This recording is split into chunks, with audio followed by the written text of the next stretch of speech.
Data দিয়ে কাচ্চি মাছ রান্না করবো আজকে, চচ্চড়ি হাতে মাখাচ্ছি। একটু মরিচের গুঁড়া দিয়ে দিলাম, 1/2 চা চামচ হলুদের গুঁড়া দিয়ে দিলাম, পরিমাণ মতো তেল দিয়ে দিই। যে কাচ্চি মাছ আর মরিচটা দিয়ে দিলাম, মাখানো হয়ে গেছে, বসায় দিব। বলক চলে আসছে তরকারিটা।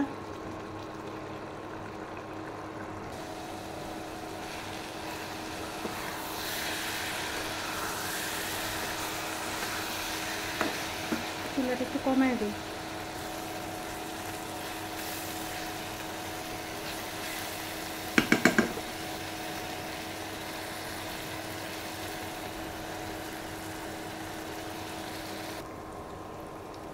আর একটু পোড়া পোড়া হবে তরকারিটা। তরকারিটা হয়ে গেছে, নামাই নিলাম, ভাতটা দিয়ে দিলাম চুলায়।